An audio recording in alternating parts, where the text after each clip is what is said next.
Hello, and welcome back to Coin Lady channel.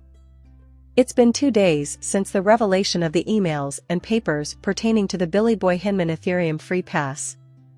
However, the leak wasn't limited to emails about Ethereum's free passes, and its effects are still being felt.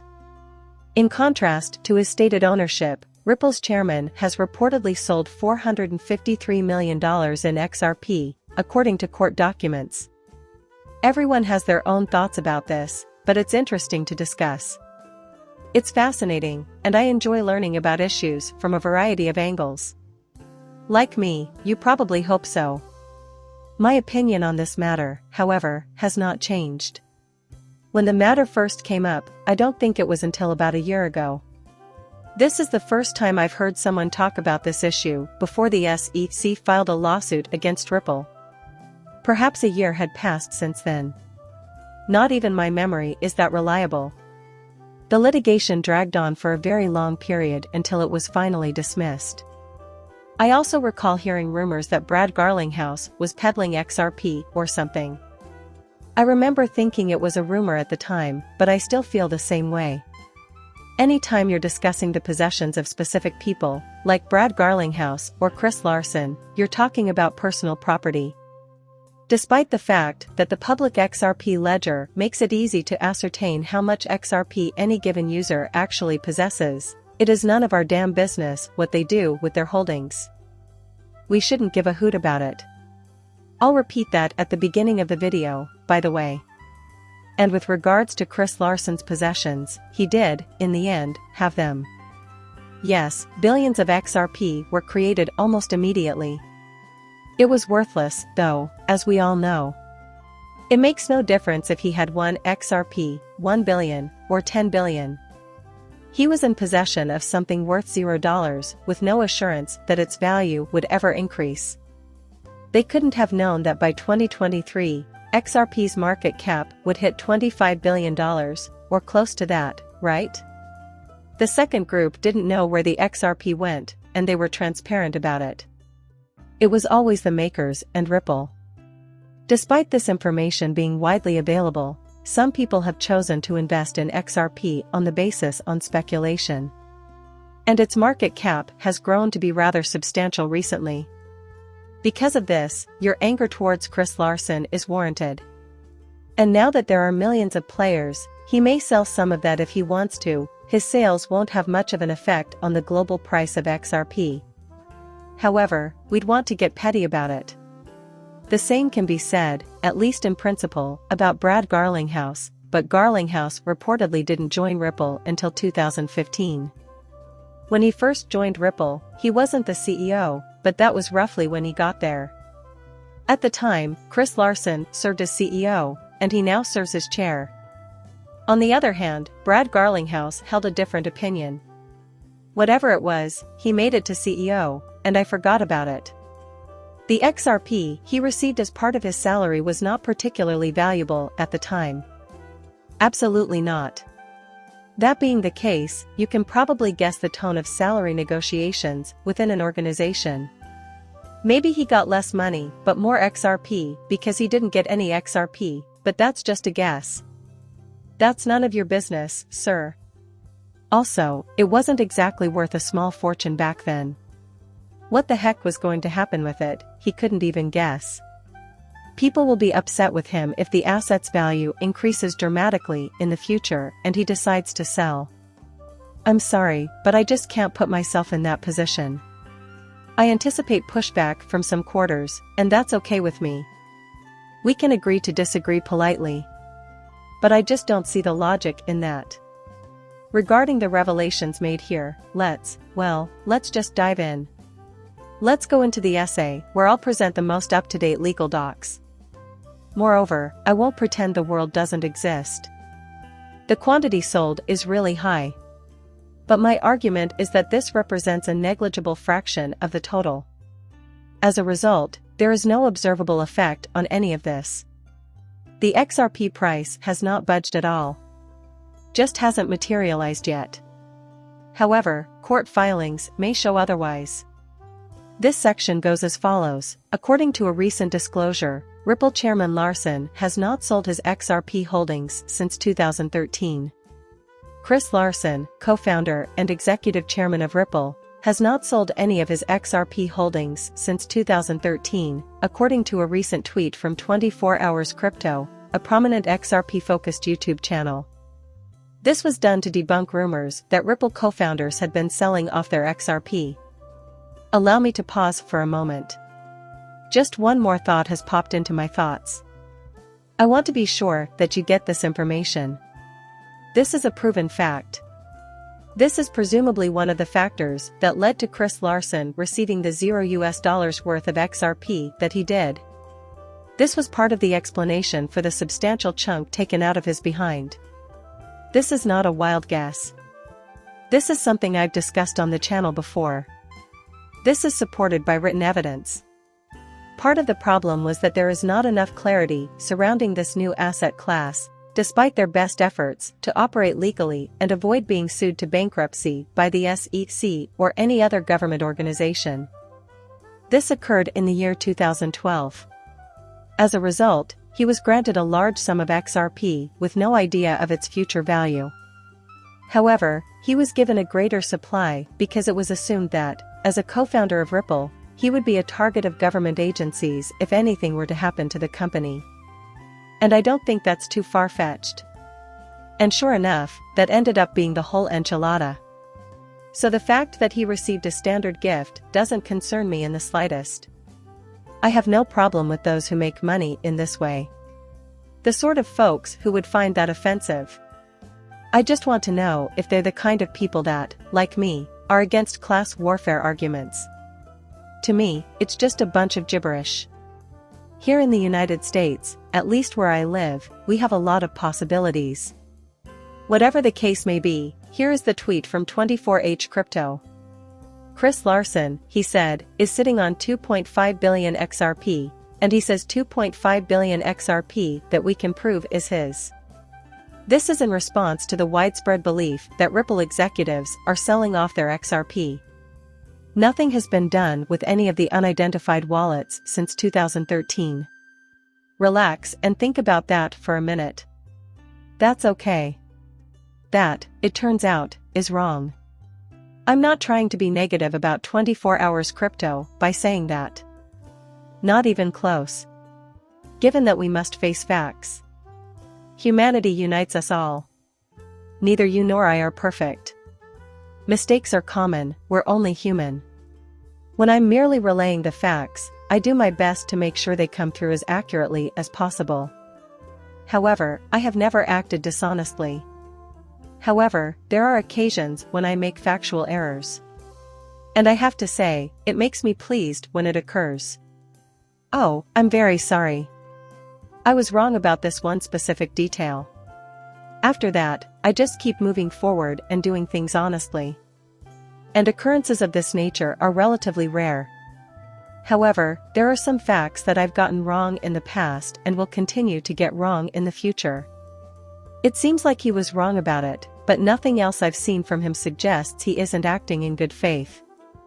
We are all human and capable of making blunders. Therefore, I believe there ought to be a degree of tolerance for such occurrences. Imagine that for a second.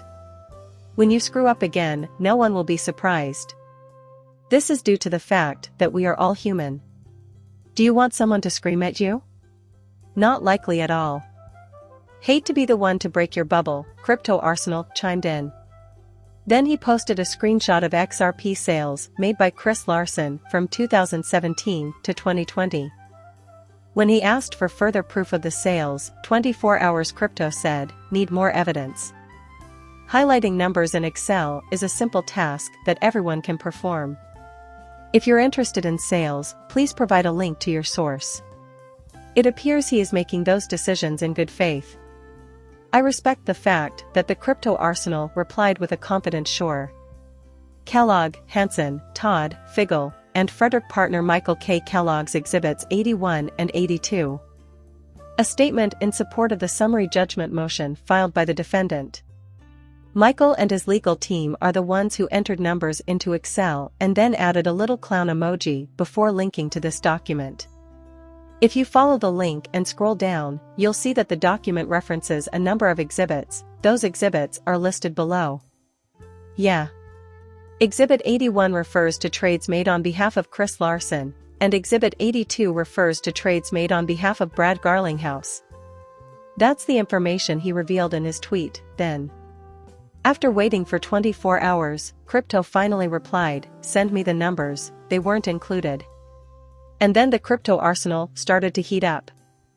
"That's a bit harsh," he remarked, suggesting that perhaps he write a retraction and apology on his behalf. Something like crypto 24/7. Just saying, in the crypto world, being kind is equivalent to using crypto. But he did provide me a link, so I'm going to tell you about it. So, this is the origin of Exhibit 81. This is the genuine article, then. This case was refiled on June 13, 2023, thus just 2 days ago. Thus, transactions occurred between 2017 and 2020. That's all I have to say to Chris Larson. Here we have Brad Garlinghouse's evidence from the same time frame, Exhibit 82. Again, it's none of our dang business if they made a lot, a little, or no sales. Yet, I simply cannot. They aren't trying to keep the price of XRP down, and they're really some of the biggest advocates for the XRP ecosystem, so they're doing rather well for themselves financially without negatively impacting the rest of us. And we should be insulted by this. Do you see that this is the SEC's attempt to split the public? I found the original SEC lawsuit against Ripple to use in this video to illustrate my thesis. The pertinent part is displayed on your screen at this time. The SEC lawsuit is from the 22nd of December, 2020. Take a look at this. From April of 2017 to December of 2019, she reviews his files. While working as CEO for Ripple, Garlinghouse sold over 321 million XRP that he had received from the company to market investors for almost $150 million US. Now consider this. Do you now see what they were up to? And it was successful. They were attempting to incite a local uprising. They were only trying to get a rise out of you. They were only trying to get a rise out of you. And many people were fooled by it. They very certainly did, given their use of words and phrases that evoke the concept of fraud. No one has been arrested or charged with fraud. No laws were broken here. This very act he just performed. As a result, the reasoning behind this is quite evident. Unfortunately, some people were duped by that strategy. The motivation behind it, in my opinion, is quite clear. That's why I kept yelling, "Whoa, whoa, whoa." Whether or not XRP is a security is irrelevant to this discussion. This obviously fraudulent piece of writing should not be included. This is something that Attorney Deaton keeps bringing up. Even though XRP is not stock and is instead an asset, it can be given to a new hire in the same way that stock is. That's not acceptable if you're an employer. It might be anything at all. A precious metal or commodity might fit the bill. Included in their overall pay if you like. In addition, it's not uncommon to be offered stock options if you're joining a publicly traded company. Right. It's possible that's something you'll get paid for. Ripple apparently offered XRP to its new CEO, Brad Garlinghouse, as part of his remuneration package, which doesn't strike me as particularly unusual given that XRP isn't a stock. Then, it grew to represent a significant chunk of his wealth. Then he remarked, "Yeah, probably time to adjust this."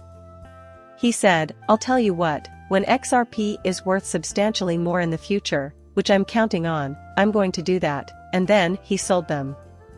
I'm about to spill the beans to the general populace. If you want to put it in a bad light, you could call it investment. Do you want to put that kind of spin on this? Is it your intention to imply that everyone who sells stock is dumping on the public? A question, are you the SEC? This makes zero logical sense. Then you recall the webpage you're looking at the moment, It displays a McCaleb's XRP balance, and you know he doesn't actually have more than, say, 500. In reality, though, he had already sold every last bit of XRP he owned. He has, technically speaking, about 500 pennies in his account. This is, without a doubt, how he sees it. People are arguing that he artificially lowered or kept the price of eggs low. Over the course of many years, he sold countless XRP billions. So, what occurred when Jed McCaleb no longer had any XRP to sell? Did XRP's value suddenly rise? That would be ridiculous, so no. That concept. Stupid. Stupid. There simply wasn't enough noise coming from that one direction for it to reach moon. It had even reached its zenith. From what I can recall, it was probably around, maybe 1.5% of volume? As far as I can recall, it was supposed to improve with time. At first, just a tiny fraction, maybe 0.1% of volume, could be sold. Then it jumped to, I don't know, 0.7%, 5%, or 1% of worldwide volume calculated over a weekly basis. After that, I believe it peaked at 1.5%. Obviously, that wouldn't be enough to keep the price of XRP down. This is sad news for all those who said he dumped them. The fact that the price did not go up after he ran out shows that this was never the case. The same goes for Chris Larson and Brad Garlinghouse. The SEC's goal was to drive a wedge between us, and to an extent, they succeeded. Let's learn from this and avoid being taken in again. What do you think? Again, none of this should concern us in the least. No, I don't give out financial advice. My words here should not be used as a basis for making any financial transactions. Please like and subscribe my channel. See you later, bye.